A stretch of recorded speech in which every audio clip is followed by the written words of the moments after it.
A lot of those critics over at Rotten Tomatoes, they don't really like horror movies like we do. So I'm curious how Rotten Tomatoes ranks the entire Blair Witch franchise, and let's see if I agree with it.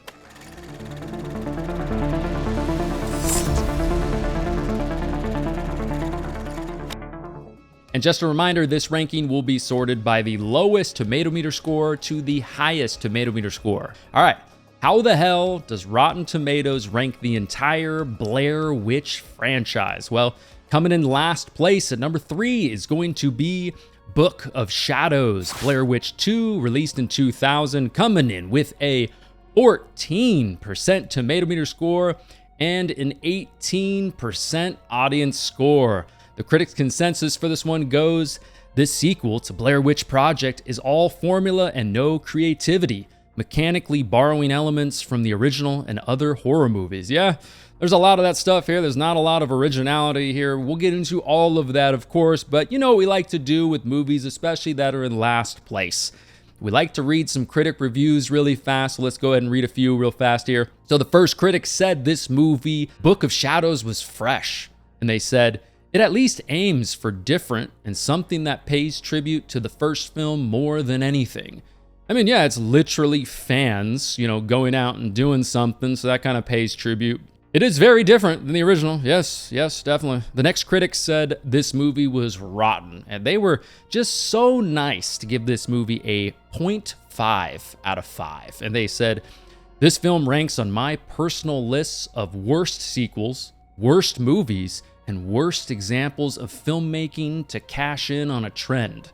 Yeah, I mean, this movie was not released very far after the original. You know, the original makers of that original film couldn't, you know, they just weren't ready to make a new one. So they're like, all right, you know, whatever, we got to cash in while this is hot. Let's do this. And yes, I mean, a lot of people would 100% agree with that, and I would agree with some of that. The next critic said this movie was fresh.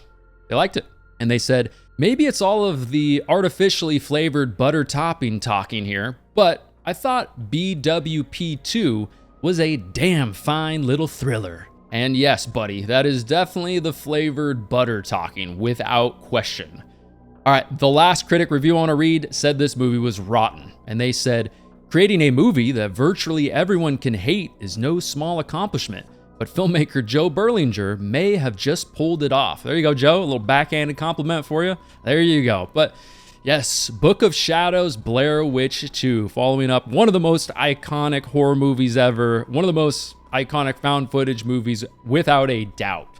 So what are they going to do with this movie, right? And after watching this movie, I just can't figure out where the $15 million budget went with this movie. And I get it, like they try to throw in some effects and some things here and there, but I just cannot help but think like how much money was probably wasted on not only marketing for this movie, but just the movie in general. I mean, half the movie basically takes place in this dude's house, this abandoned broom factory, they tell us, which is like 15 million? What are we doing here? But kind of the concept behind this movie is you have these fans of the movie who want to go out, and then they find like this tour guide to take them kind of where the filming locations were, like kind of a cool concept on its face, right? What they also implement in this movie, which is definitely different than the original, is we keep getting a lot of these like flash forward sequences where we see some of the characters being interrogated by the police, and it kind of tells us, okay, something tragic is going to most likely happen to the people who are not being interrogated, I'm sure. But yeah, the characters in this second Blair Witch movie are pretty absurd. I already talked about Jeff a little bit, but Jeff is essentially like the local guy who runs the tour, like I said. He's been on like apparently the sheriff's shit list since he was like 10, the sheriff says, was in a mental institution for a little bit, which is also like a weird underlying plot theme that they don't really like flesh out all that much, and it's kind of confusing. And okay, why did that happen? Maybe I missed it, but still, it's kind of a weird thing. We've also got like just characters who seem so cliche. We've got like this goth chick named Kim. We've got Erica, the hippie girl from the Texas Chainsaw remake, great movie. But in this movie, she's just kind of like naked for half of the movie and thinks that she's a witch. Apparently, she might actually be a witch, maybe, I don't really know. And then we also have a couple who's on this tour with them. The wife or girlfriend, whatever, she's pregnant. God knows what reason she's on this tour. I mean, even at one point, after they find the dead bodies of the other tourist group, Jeff turns to the married dude and he says to him, he says, I don't know you, Steven. I don't know a thing about you. And it's like, neither do we, man. Speaking of Erica, the hippie witch girl, there's a moment in this movie where she kind of like disappears. And the effect that they go for in this $15 million budget movie is they kind of just lay out her clothes in the shape of a human. Let's put the shoes there, let's put the pants there, a little shirt there, a little hat right there. Oh, that's nice, that'll be perfect. Kind of like you would see in like an Instagram post of somebody who's like laying out their clothes before they go camping or something like that. And even one of the characters gives us this line and says, guys, I think something really bad has happened to her. And it's like, yes, she had to be in this movie. That is some scary shit. I swear, even the character Jeffrey can't even take this movie seriously. I'm pretty sure in half of the scenes in this movie, you look at his face closely, he kind of starts to crack a smile. In moments where he's supposed to be serious, you can kind of see him break a little bit because he even knows this is kind of ridiculous. Now, and then there's also a moment where the characters start like seeing these markings on them and they're starting to get progressively worse and worse. And I'm just kind of sitting in my chair like, are they even trying to create tension here? Is this supposed to be scary?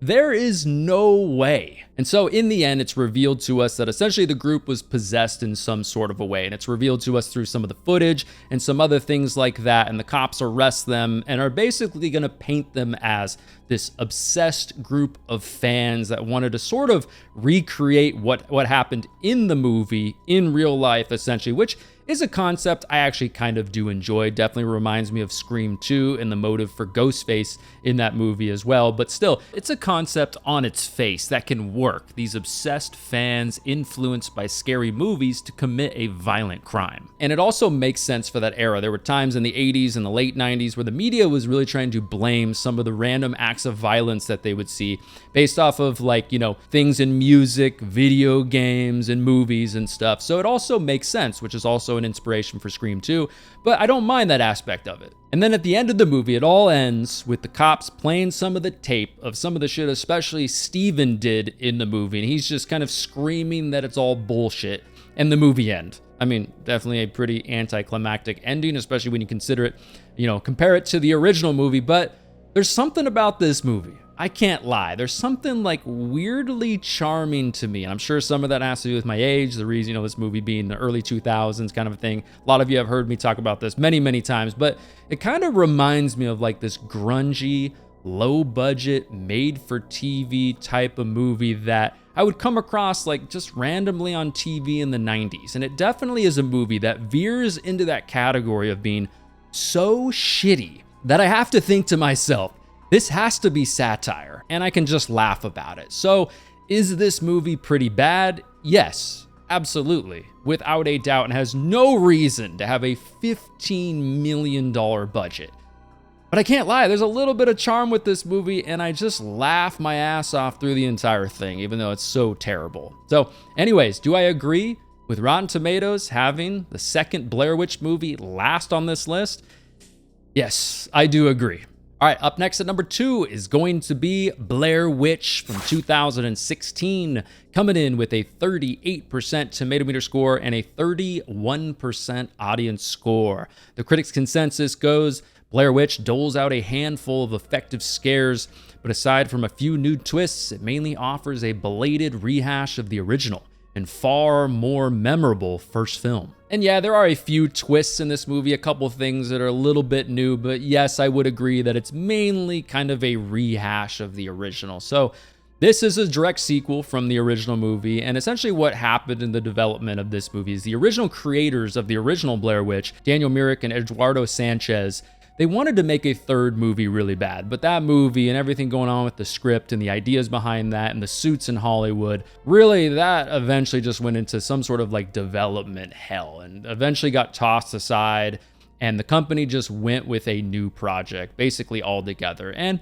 there are some similarities, like in this movie you've got a brother looking for his missing sister, which is, you know, in some ways similar to like the 2009 Friday the 13th movie in a little bit of a way. And so the concept of this movie is basically in 2014, James Donahue, the brother of Heather Donahue from the original movie, finds this video on YouTube containing basically like this video image of a woman in a mirror, I think it is, that he kind of believes could possibly be his sister Heather. The video is from some local in Burkittsville, basically, that uploaded this, and he wants to track it down and figure out what's going on and figure out if his sister really is there. Obviously, like, on its face, is probably a completely ridiculous, idea. His sister, like, who would think that his sister is still alive after all this time? But hell, like, when it's your sister and somebody you care about, you'll do anything, even if it seems crazy, to figure out and just at least get some closure, right? And kind of similar to the original, you get a prologue in this one too, but this one's a little bit more vague. It basically just says, this found footage was found in 2014 in the Black Hills Forest. And yes, I love the ambiguity to the ending in the original movie, how it just makes you use your imagination, which is so scary. But I can't lie, with that type of a movie, there is just an evil part of me that just is too damn curious not to kind of like to get a little bit more information on the aftermath of it all. Did the family go out and look for them? Did they find anything? Did the police find anything? What happened? And in this movie, yeah, it's, kind of a guilty pleasure for me that we do get a little bit of information on kind of the aftermath of the events in the original movie. Basically, what they tell us is they didn't find a house at all, and they figured that they must have just disappeared somewhere else, despite the equipment being found in the forest near Burkittsville. I also like in this movie that when they're hiking with the YouTuber that they meet up with to kind of tell him where he found that footage, that we get a little bit more to the town's kind of dark back history in a way. We start hearing these stories, like a story about this woman who was out, I think it was with her daughter, and her daughter got pulled into the river by like an arm in the river. Like, I think some of those cool stories about the town kind of adds to the story for me. And yes, of course, if you're familiar with Blair Witch, you know when shit usually goes down, and it usually goes down at nighttime. So in the first night, to me, yeah, it's more of the same, the first night in this movie, but it does kind of have some spookiness to me as somebody who has camped a lot in his life, especially as a kid. Anytime you hear weird noises outside of your tent, which happens to basically any of us who have ever been backpacking or really camping, I mean, it's kind of a little spooky and a little bit creepy to me. We also learn quickly in that first night what kind of scares they're going to go for in this movie. There's going to be a lot of jump scares, that more modern take on some of the things that movies like to do nowadays, of course. But they do this thing where anytime somebody like comes up to another person, that's going to be the jump scare. It kind of reminds me of Halloween 6. It's like anytime someone just comes up to somebody to say hi or something like that, they turn it into this big jump scare, which is also something they do in this movie, which, yeah, kind of corny, kind of cheesy, and is not great for this movie. I also laugh in this movie how that one girl cuts her foot in the river, and then like every 5 minutes after that, if she steps on it wrong, it sounds like her leg is literally snapping in half. They give us like these crazy snapping, juicy sound effects, and it's like, all right, guys, just relax a little bit. We get it. She's got a slice on her foot. Everything's going to be okay. But really, though, when she got that cut on her foot, it was a gnarly enough of a cut, and they were still pretty close to the car. That definitely would have been the time for at least those two to turn back and go home. And about halfway through the movie, we kind of get our first real moment, I guess you could say, with the witch, when Peter's dumbass goes out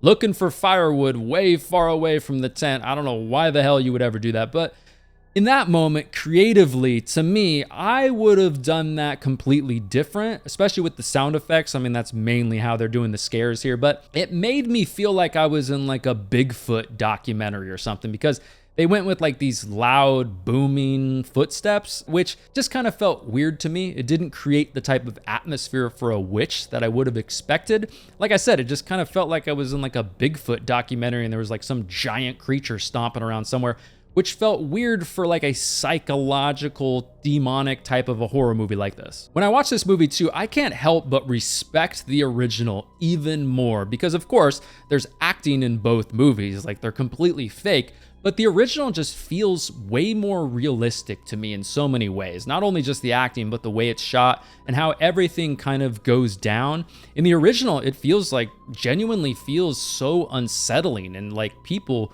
really going through what they're going through.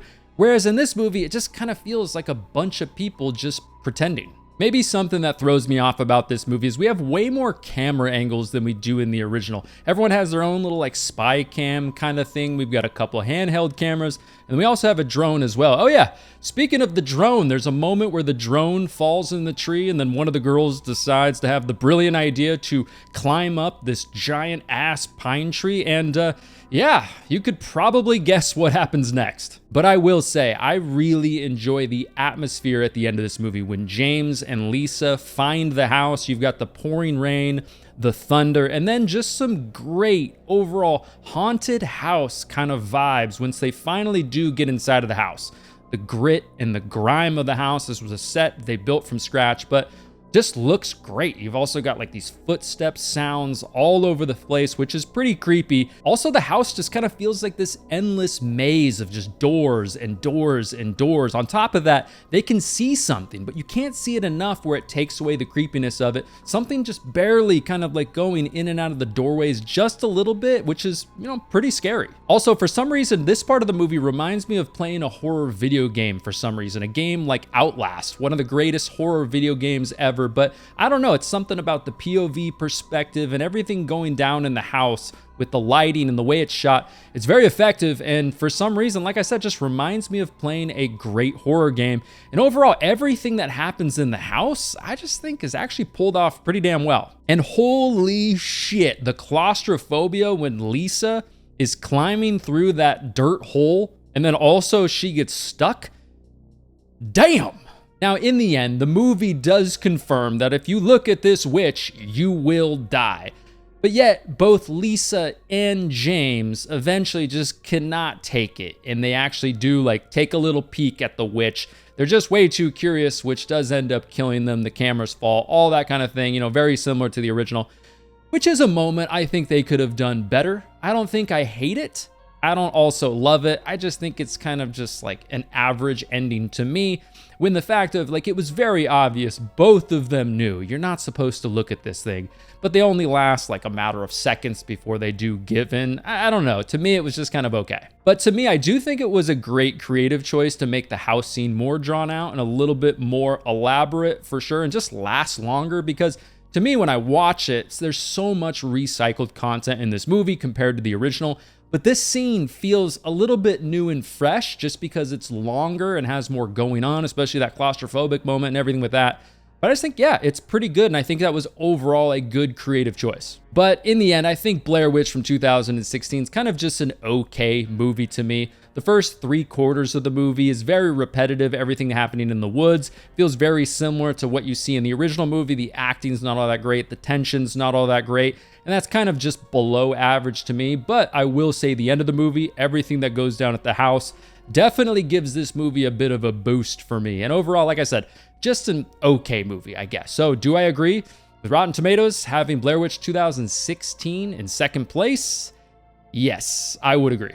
And of course, coming in at number 1 is going to be The Blair Witch Project from 1999, certified fresh at 86% in the tomato meter score, but the audience does not agree, and the audience score is 57%. The critics' consensus for the original goes like this: full of creepy campfire scares, mock doc, The Blair Witch Project keeps audiences in the dark about its titular villain, proving once more that imagination can be as scary as anything you see on screen, or anything on screen. Definitely agree with that. I mean, that's a big reason why this movie was so successful. And yeah, I mean, my style of horror, if you're familiar with this channel, I love when you have to use your imagination and they don't show you too much. I mean, it goes all the way back to Jaws. It goes all the way back to so many of the great classics, especially before we had CGI, and especially before this more modern era where they kind of show you everything. So I would agree. And what we like to do with movies that also, end up in first place, we like to read some critic reviews, especially for such an iconic movie like this. So the first critic came in and said The Blair Witch Project was fresh, and they gave it a 4 out of 4. And they said, at a time when digital techniques can show us almost anything, The Blair Witch Project is a reminder that what really scares us is the stuff we can't see.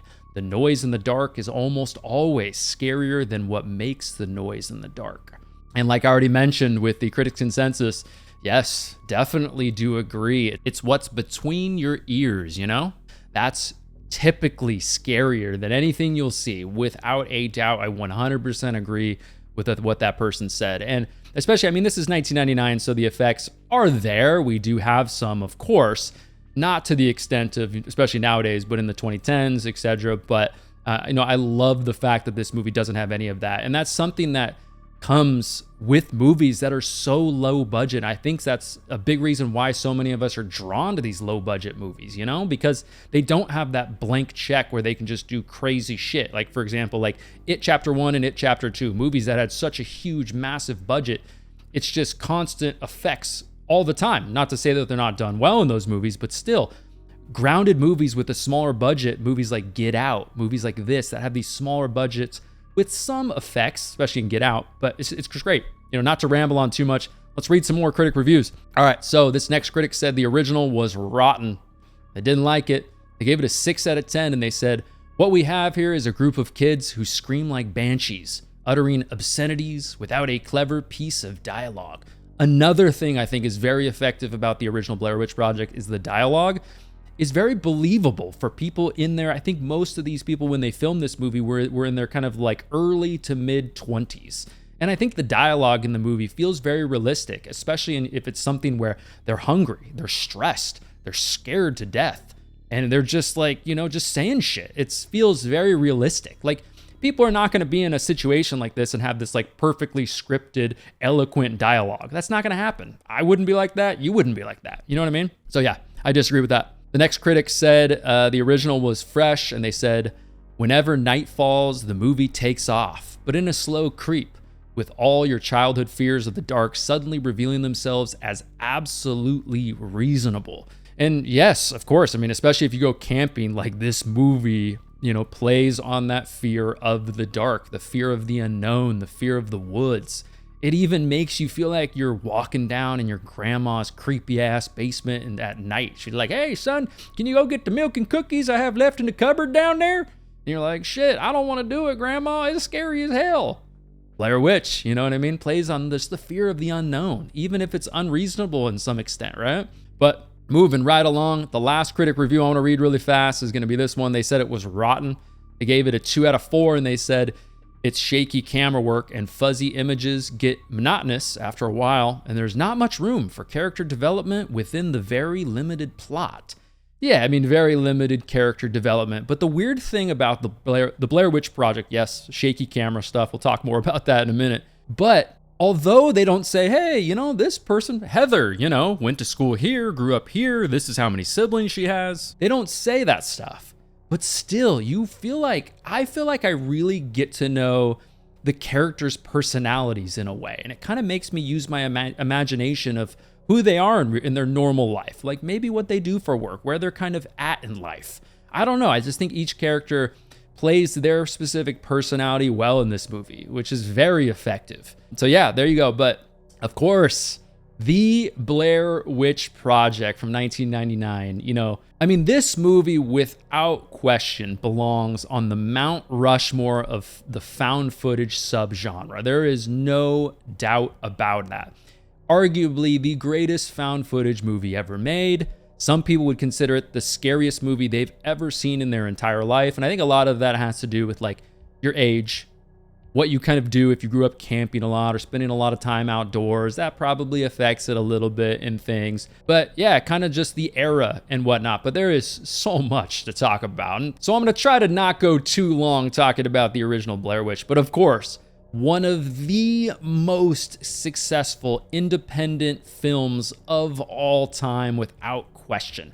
You could debate the budget on this, definitely. Originally, I think the movie was made for something like $50,000, and then when it was purchased and they did some kind of like reshoots and stuff, you know, maybe it went up to like 500, 600, 700,000. But this movie ended up making like $250 million, which is just crazy. And to me personally, The Blair Witch Project is a movie I will never forget as long as I live. The effect that this movie had on me, I kind of fit into that perfect age for this type of a movie, an early teenager who also, like I've already said, spent a lot of time outdoors, a lot of time camping. So every time after watching this movie, I was scared shitless about camping. And also, it was kind of, this movie was just like weaved into the culture of not only like high school, junior high kids, the whispers around the halls of schools about this movie, but also with adults. And I mean, there's a lot to talk about with that too. I mean, you would always hear things about, of every spectrum with the original Blair Witch. Like, this is the most boring, worst movie I've ever seen, all the way over to the scariest movie I have ever seen in my entire life. But yeah, the original Blair Witch. So the creators of the original Blair Witch, Daniel Myrick and Eduardo Sanchez, they took inspiration originally for this movie just from documentaries that they had seen about paranormal kind of phenomena that they personally thought was way scarier than a lot of the horror movies that were being pumped out during this era. So they wanted to make something inspired by that. This movie was filmed over the span of about 8 days. And what's also unique and very effective about this movie, and also part of the reason this movie was so successful, was how they went about filming it. It wasn't like a normal film set. The actors basically were given clues along the way. A lot of the crew was very separated from the actors. They purposely didn't really talk to them very much. They would give them like these hidden messages inside of these 35mm film cans left in like milk cartons with GPS kind of signals of where to go and all that kind of shit. They would leave them like notes on kind of what they wanted them to talk about, sort of. Like a general outline with individual instructions to use to help improvise the action of the day. Which is a huge reason, I think, why this movie was so effective. I mean, the actors filmed the movie basically on their own, improvised, and, we're hungry, we're dirty, we're probably, at times, like, kind of sick of this shit.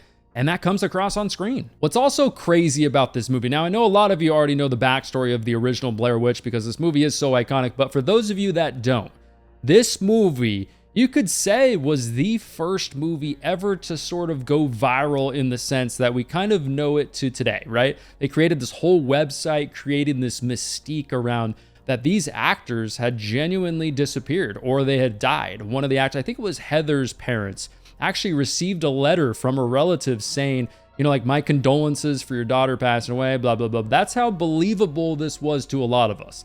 Now, a lot of you are going to run to the comment section immediately on this video and be like, I was around in 1999 and I didn't believe this story at all. Anybody who believes that this was true, you are just an idiot. Now, don't be ridiculous. Come on. Not only was the marketing for this movie incredible, but of course, some of the people who genuinely believed that these actors had, like, this was a true story, you're talking about 12-year-olds, 13-year-olds, 14-year-olds, whatever. Even if you were 30 and you believed it, this was the early days, like I said, of the internet.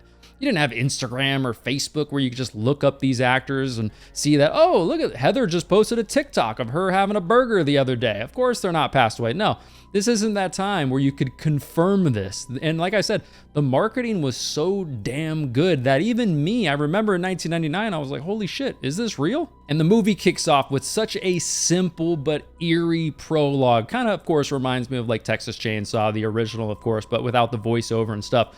Which is so eerie, creates us the atmosphere for this entire movie and just tells us that 3 student filmmakers disappeared in the woods. And a year later, their footage was found. Boom, here we go. And then the movie kicks off with a little shaky camera work, and then we meet Heather, who's basically just telling us, this is my home. This is the comforts of my home that I'm leaving for the weekend to go explore the Blair Witch. And immediately to me, I mean, I grew up in that era where it was like, my parents had like 5 VHS tapes of my entire childhood. And this immediately just reminds me of watching one of my parents' old VHS tapes of them filming my brothers and I just messing around through the lens of that gloriously shitty charm that only a 90s camera can give you. It just immediately reminds me of that and feels very real for somebody who grew up in my era. And as they're interviewing the locals about the Blair Witch, I mean, outside of that terrible story with the 7 missing kids from the 40s, the other stuff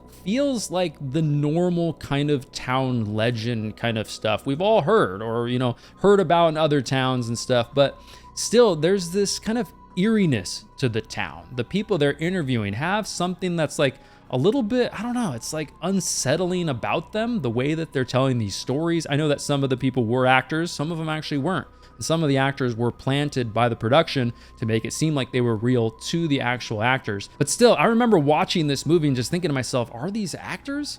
I mean, if they are, these random people in town are doing a damn good job of making it seem very, very real. Because to me, I was a little bit too young. I didn't get caught up too much in the marketing of, oh, these actors are dead, everything in this movie you're gonna see is real. I kind of showed up to this movie just kind of piecing it together myself.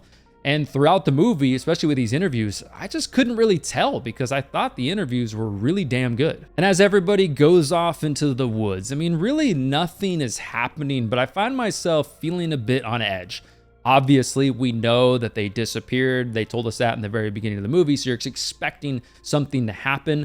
But still, I think the different personalities of everybody works very well together. You've got like Heather sort of being like the alpha, the ringleader of the group, which is great. Kind of like glues everything together. But like I said, nothing's really happening, but still, I find myself like very engaged. But a gripe that I do have, when Mike kind of has his early blow up in the movie, to me, it kind of seems a little bit unbelievable. You know, his whole blow up about like Heather getting them lost and stuff. I don't know. That just kind of seems a little bit early to me when I go back and rewatch this movie. It doesn't feel that authentic to me, but who knows? Maybe Mike just has a hell of a temper. I don't know, but still. Like, I don't think it's really even been 24 hours yet, and Mike is already just freaking out. That moment doesn't age that well to me. Speaking of Mike, when Mike's got that little secret that he's holding from everybody, like, Mike, you kicked what? Into the what? You have got to be shitting me. But that is definitely a pretty important moment in the movie. Everybody's freaking out. They're screaming at Mike. They are pissed. And I think overall, like, despite, like, these aren't Oscar-winning performance, like, these aren't people who have won a bunch of Oscars, who have, like, a long filmography of movies and TV shows that they've done in the past. I still think they do a really damn good job pulling that whole scene off, acting like they genuinely are so pissed at Mike. And I don't know, I just think the performances are good and I'm buying what they're selling. And I kind of talked about this a little bit earlier, but to me, I think one of the biggest reasons this movie is successful, in my opinion, is the way that these characters kind of strategize and they react while they're hungry, they're tired, they're scared shitless. I don't know, there's something about it to me that feels very real, like someone their age in this position would react to this type of situation. Like, it's a believable reaction. There have been some critics, like that critic review that I read, that say like, oh, the dialogue is too ridiculous or is, you know, too crass or whatever the hell you want to say. But to me, it just feels like a very genuine experience. Like, these aren't experienced hikers from what we can tell. These are like sort of your average American 20-something-year-olds trying their hand at filmmaking in a way, but still they're just like tired, hungry, and scared. And I just think everybody does a damn good job like portraying that on screen. I did mention a flaw just a second ago, but one of the flaws that I do notice going back and watching this movie all these years later has to do with Heather's character. There are some moments where it kind of seems like when she's talking, she's supposed to be in front of us, but the audio kind of seems like it's on the right or it's behind the camera. You know, it's clearly been like dubbed over the actual footage that we're watching. A little bit of a nitpick, but I do notice that, which maybe takes me a little bit out of that moment in the moment, you know, for a movie that's supposed to be so immersive. But it's not a big deal at all and doesn't ruin the experience, but just a little something that I kind of noticed these years later. But to me, the first truly scary moment of this movie to me is not when they hear the footsteps or find the symbols or anything like that. It's about 45 minutes into the movie when they kind of start to hear these muffled voices. They hear the children's voices outside of their tent. That is pretty damn scary to me and gives me chills even all these years later. And then they just run their asses off. They're screaming, they're freaking out. Not only the performances by everybody, but there's that whole scene is the first just truly scary moment of the movie that we've been building towards. I will say though, with all the shaky camera shit in this movie, I don't know. This movie might kind of be built more for some of the youngins. You know, if you're a teenager, you're in your 20s. But somebody like me who's kind of middle-aged now at this point, you know, all the shakiness and all that shit, I don't know. I can't do rides like I used to be able to. You put me on teacups or something like that, I will die.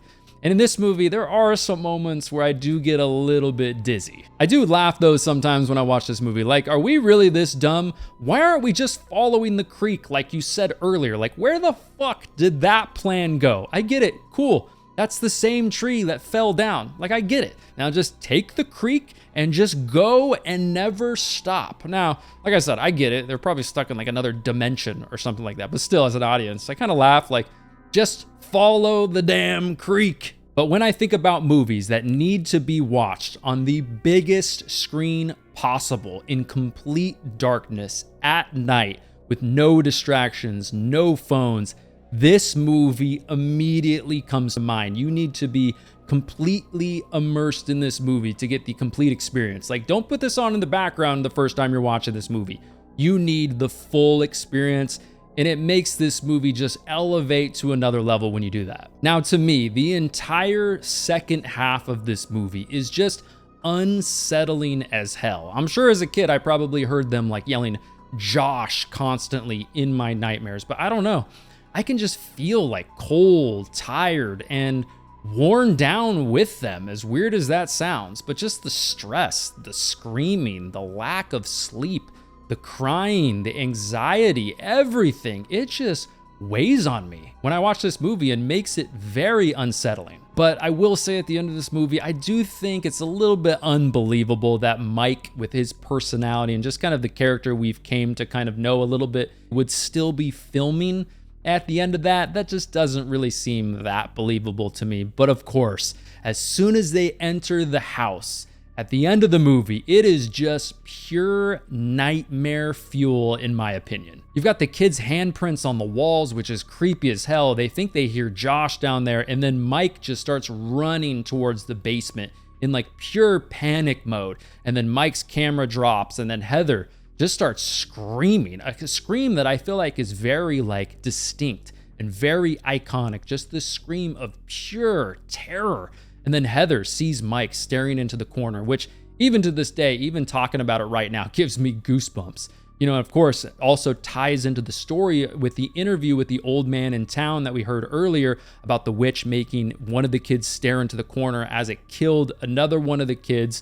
You know, an ending that they actually added after the movie was purchased at Sundance. They wanted to kind of tweak the ending a little bit, make it a little bit better. And so that they went back and filmed that interview with the old man and then filmed that alternate ending there. And that ended up being the ending that we see, which is just a horrifying, incredible ending to this movie, in my opinion. And again, it's usually what we don't see that is scarier than what we actually see. Now, there was a lot of people after watching this movie in 1999 in the early 2000s that I heard all the time talk about, we didn't even see the witch. How could it be scary? We didn't see anything. What even happened in this movie?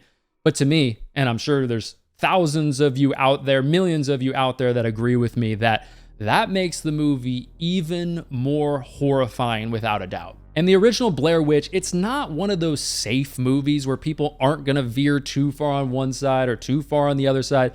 No, not at all. And I already kind of talked about this a little bit, but I remember back in 99 or the early 2000s, like this movie was embedded in the whispers at school with adults around your community. You heard about this movie all over the place. And you would hear, like I already said, everything on every perspective, right? The worst movie I've ever seen. I wanted to walk out. It was terrible. It was boring. Wasn't scary. All the way to the side of, this is the scariest movie I have ever seen in my entire life. And to me, I was that perfect age, like I said. Also, somebody who spent a lot of time outdoors, spent some time alone even outdoors, camped a lot. This movie scared me shitless, and as a movie I will never forget. This movie is right up there with the original It that scared me shitless, like I said, as a kid. And it was absolutely horrifying to me. And like I said, a lot of that probably just has to do with two things. Me going into the movie, not knowing much about it at all, trying to figure out on my own, is this real? Is this not real? Because they were doing a damn good job of making it feel very real and like a documentary. And also just being that perfect age, not too young, not too old, where you're kind of like a little bit more cynical.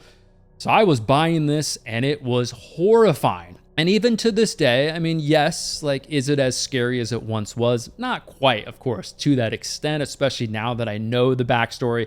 I know, it's not real. I know, et cetera, and there's been sequels and whatnot, but still, it is still very scary. And since I've gone back and rewatched this movie, it still just lingers with you and doesn't leave you. I mean, if you're not already afraid of the dark and you haven't seen this movie might make you scared of the dark for the rest of your life. But really, the original Blair Witch was truly lightning in a bottle. I mean, if that saying was ever true, this movie hits that, in my opinion, because it came out at the perfect time with the perfect marketing scheme. I mean, this is post Scream, so there was a lot of people in the genre, a lot of horror fans that wanted to be scared. They didn't think Scream, this whole like meta, self-referential, almost a comedy in a way. Scream does have some great intensity to it. It's not a scary movie in a way. But you had this movie right after Scream, right after that era, but also at the early stages of the internet where it was like the movie could still go viral, but there wasn't enough information to disprove what they were trying to sell to you. Like I said, I mean, there's no better way to put it than truly just like lightning in a bottle for the original Blair Witch. And that is a big reason why this movie is so iconic all these years later. So do I agree? Obviously, I do agree with the original Blair Witch being in first place. But there you go, everybody. That is my thoughts, my review on how Rotten Tomatoes ranks the entire Blair Witch franchise. I mean, the original especially, what an iconic, crazy, all-time classic movie. Of course, arguably one of the greatest found footage movies ever made. But thanks so much for watching, everybody. If you want some more content from me like this, go ahead and check out one of these videos next to me. If you don't want to miss future content, then make sure you subscribe. That's the best way to do that. I also have a Patreon if you want to support this channel in an additional way and also get some additional content as well. But anyways, everybody, my name is Matt, and I will see you in the next one.